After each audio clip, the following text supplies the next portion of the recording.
My name is Shiro Juguna and I am back with another video. Thank you so much for the 118 subscribers. Ooh. If you haven't subscribed to this channel, make sure you do so and join the family. I'll be uploading 2 videos every week, and today I'm going to be talking about when or the indicators of walking out of a relationship. And if you watched my last video, I was talking about depression and I said that I am learning it is okay to walk away, because for the longest time I've been holding on to something and just saying, maybe it might work out. What if I put in just a little bit more effort? What is going to happen? And then in the process of holding on, you end up even hurt the more. And just learning that if you let go early enough, it's some sort of damage control. But sometimes it's hard, growing up hearing things like, you have to persevere. For what? You don't have to persevere anything. I mean, it should be you being patient with your partner as they grow and as you grow as well. But when it gets to levels of you persevering, it means one of you is not doing the work and you could remain stuck there forever. And I think it's healthy and it's okay to say no if it doesn't bring you peace, if it affects your mental health.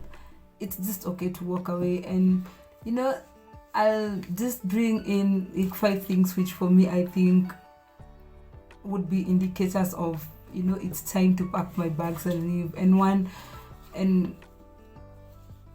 when someone is being constantly critical about me and what I do and how it gets to a point where now your partner becomes this person that sees your working style is an issue, the way you eat, the way you laugh.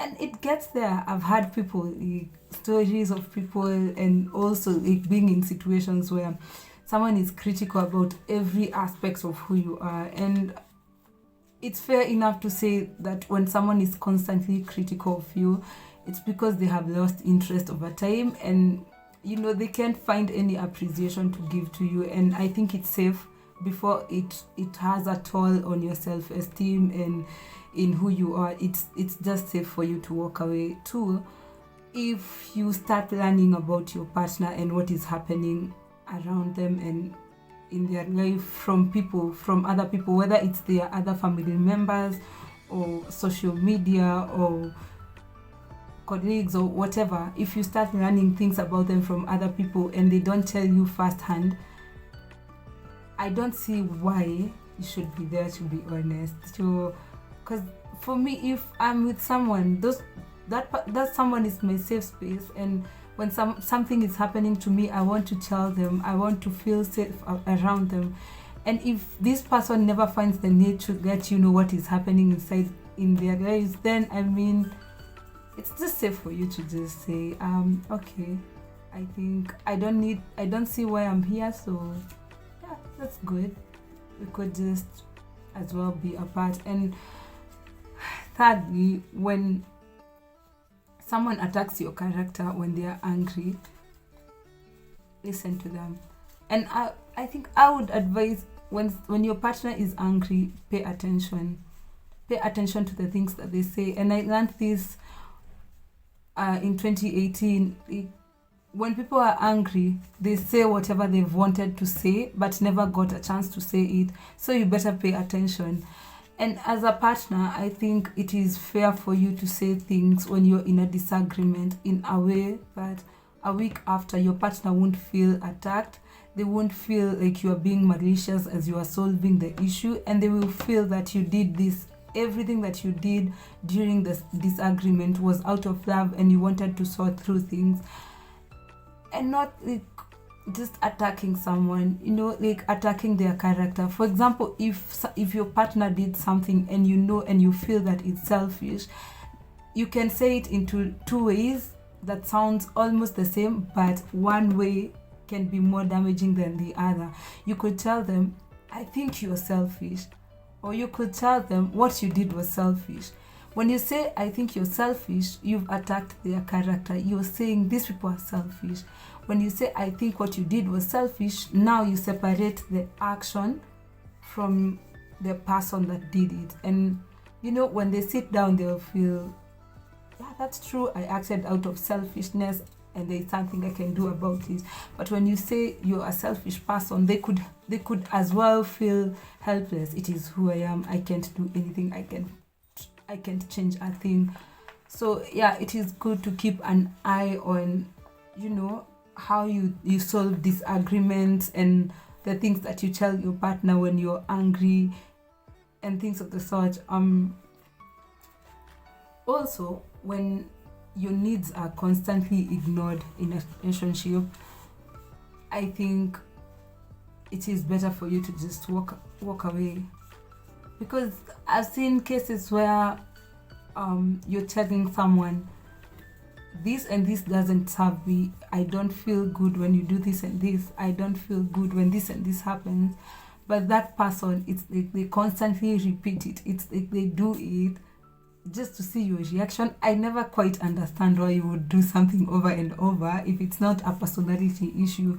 So you'll find, especially for women, and I'll talk for women because I am a woman and I know it, we go to this extent of begging, you know, like begging for the things that, if you're in a relationship with someone, you deserve love, man. You deserve to be loved and be loved, right?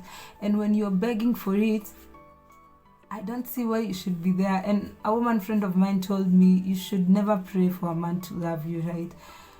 And yeah, that sank in because I have so many things to pray about. I have like friends that need my prayers, and if I start praying for someone to love me, right, then it gets tricky. And I'm not saying you shouldn't pray for the people in your life. Pray for them, but when it gets to a point where someone can just love you, right, and you're praying for them to do it, I think you're just overstretching, and you can't pray people into things that they don't want to. If they are constantly ignoring your needs, it means they don't have the bandwidth to just provide for your needs, and it is okay for you to just walk away. Because if you're bringing something to the table, it means you should get something from that table, and it's only fair for you to walk away, because you'll get someone that is willing and ready to meet your needs.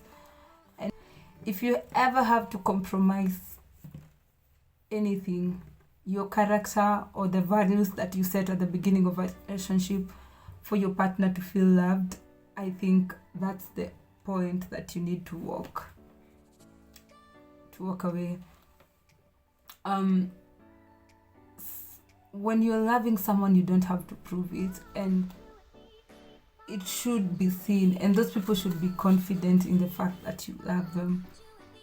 And when you have to compromise something, be it a value, if you sat down and agreed, we are going to be celibate for this and this reason, and then it gets to a point where you have to compromise that so that this person proves that you love them, then I mean, that's too much of a sacrifice. You don't have to sacrifice that much. You don't have to compromise your values. You don't have to sacrifice what you believe in, because it's a dead end. You'll keep sacrificing and you'll never lie low flat enough for anyone if they're not confident, if they are.